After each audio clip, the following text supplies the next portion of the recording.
நம்ம சேனல்லேருந்து தொடர்ந்தாப்பில் நீங்கள் வீடியோக்களை பார்க்க நினச்சிங்கன்னா இதுவரை நம்ம சேனலை சப்ஸ்கிரைப் பண்ணுங்க. சப்ஸ்கிரைப் பண்ணிங்க. கீழே பெல் சிம்பிள் இருக்கும், அதையும் கிளிக் பண்ணிங்க. வாங்க வீடியோக்குள்ளே போகலாம். என்னங்க, இந்த வீட்டில் ஒன்று நான் இருக்கணும், இல்லை உங்கள் அம்மா இருக்கணும், யாருன்னு நீங்களே முடிவு பண்ணிக்கங்க. என்ன மகா, என்ன பண்ணிச்சு அந்த கிழவி? நீ ஏன் டென்ஷன் ஆகிற? எனக்கு பிடிக்கல, அவ்வளோதான். சீக்கிரம் நானாக அவங்களான முடிவெடுங்க. நான் இதுக்கு ஒரு முடிவு கட்டுறேன். நீ கிளம்பு செல்லம். நாம் சினிமாவுக்கு போயிட்டு அப்படியே ஒரு நல்ல ஹோட்டலுக்கு போய் நைட்டு டின்னர் சாப்பிட்டு வந்துடலாம் என்று அவளை அணைத்தவாறே சொன்னான் மகேஷ். மறுநாள் காலையில், அம்மா நீ சீக்கிரம் கிளம்புமா. எங்கடா மகேஷ்? உன்னை ஹோமில் சேர்த்து விட்றம்மா. அங்கே உனக்கு எல்லா வசதியும் கிடைக்கும். உன்னை போல் நிறைய பேர் இருப்பாங்க, அவங்க கூட நீ சந்தோஷமாக இருக்கலாமா. மகேஷ், எனக்கு இங்கே தான் பேர குழந்தைகளோட இருக்கிறதாண்டா ஒரு சந்தோஷமாக இருக்குது. உங்கள் அப்பா சாகும்போது உனக்கு வயசு 8. உன்னை வளர்க்க நான் பட்ட கஷ்டம் சொல்லி புரியாது. எல்லா கஷ்டமும் தீர்ந்து இப்போதான் நான் பேர குழந்தைங்களோட கொஞ்சம் சந்தோஷமாக இருக்கேன்டா. என் கடைசி காலத்தை இங்கே கழிச்சிட்டு போயிடுறேன்டா.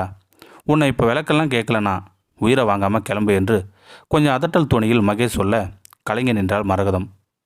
2 மாதங்கள் உருண்டோடின. மகேஷும் மகாவும் கடைத்தெருவுக்கு சென்று திரும்பும் வேளையில் எதிரே வந்த லாரி மோதியதில் இருவரும் தூக்கி வீசப்பட்டு மகேஷ் சிறு காயத்துடன் தப்பியிருந்தான். மகாவிற்கு பலத்த அடிபட்டு சுக மருத்துவமனையில் அனுமதிக்கப்பட்டிருந்தாள். டாக்டர், என் மனைவி எப்படி இருக்காங்க டாக்டர்? ஐசியூலேருந்து வெளியேற டாக்டரிடம் அழுகுறில் கேட்டான் மகேஷ். உயிருக்கு எந்த ஆபத்தும் இல்லை. ஆக்சிடெண்ட்டில் சிதறின சில கண்ணாடி துண்டுகள் அவங்க விழித்திரையில் பலமாக கிழிச்சிருக்கு. அவங்களுக்கு பார்வை வர வாய்ப்பு இல்லை. ஐயோ டாக்டர், மகாவுக்கு கண் பார்வை கிடைக்க ஒன்றுமே பண்ண முடியாதா? ஒரு வழி இருக்குது. இறந்தவங்க யாரோட கண்ணையாவது அவங்களுக்கு உடனே பொருத்தினா பார்வை கிடைக்க வாய்ப்பு இருக்குது. நாங்கள் ஐபேங்கில் சொல்லியிருக்கோம், நீங்களும் உங்கள் சைட்டில் ட்ரை பண்ணுங்க என்று சொல்லி நடந்த டாக்டரை கலங்க கண்களோடு பார்த்து கொண்டிருந்த மகேஷின் செல்போன் சினிங்கியது. மரகதம் இருக்கும் ஹோம் நம்பர் திரையில் வர, நானே கடுப்பில் இருக்கேன், இந்த கிளவி வேற பேரனை பார்க்கணும் பேசணும்னு உயிரை வாங்குது. சனியை கை கழுவி விட்டாலும் நம்மளை விடாது போல என்று முணுமுணுத்து கொண்டே மொபைலை சுவிட்ச் ஆஃப் செய்தான் மகேஷ். 1 மணி நேரம் கழித்து டாக்டர் வேகமாய் மகேஷிடம் வந்தார். Mahesh, you are so lucky. உங்கள் மனைவிக்கு கண் கிடச்சிருச்சு. இப்போவே ஆப்ரேஷன் செஞ்சிடலாம்.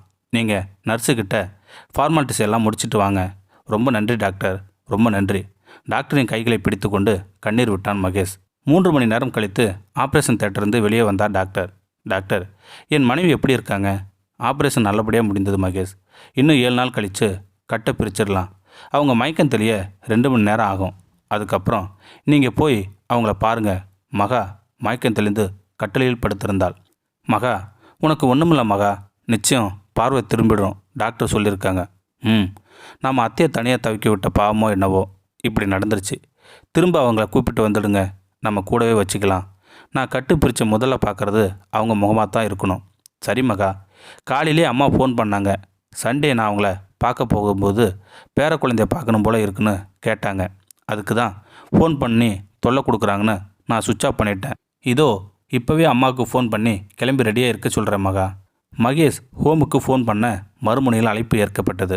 ஹலோ மேடம், நான் மரகத அம்மாவோட மகன் பேசுகிறேன். அவங்கக்கிட்ட கொஞ்சம் பேசணும். என்ன சார் இப்படி பண்ணிட்டீங்களே?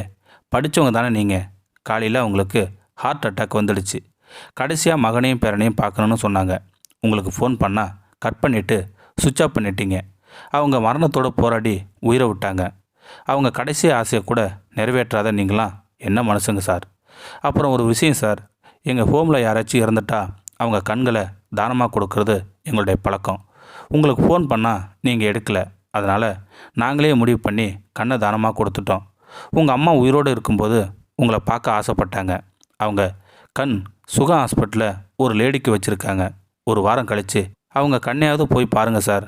அவங்க ஆத்மா நிம்மதியாகும். ஃபோனை காதிலிருந்து தரையில் தவறிவிட்டு அம்மா என்று அழுதபடியே ஓடி மருத்துவமனை அறிக்கையை தேடி பிடித்து பார்த்தவன் அதிர்ந்து போய்விட்டான். அவள் மனைவி மகாவிற்கு கண்தானம் கொடுத்தவர் என்னும் அறிக்கையில் மரகதம் என்றிருந்தது. இறந்த பின்பும் நம்மை வாழ வைப்பது நம் அன்னை மட்டுமே. முகத்தில் வரிகள் விழுந்தாலும் முகவரி மாறிப்போனதோ முதியோர் இல்லத்திற்கு. இந்த வீடியோ உங்களுக்கு பிடிச்சிருந்தா கமெண்ட் பாக்ஸில் கமெண்ட் பண்ணுங்கள். கூட உங்கள் ஃப்ரெண்ட்ஸுக்கு ஷேர் பண்ணுங்கள். இதுவரை நம்ம சேனலை சப்ஸ்கிரைப் பண்ணுங்கள். சப்ஸ்கிரைப் பண்ணிங்க. கீழே பெல் சிம்பல் இருக்கும், அதையும் கிளிக் பண்ணிங்க. தேங்க்யூ ஃபார் வாட்சிங்.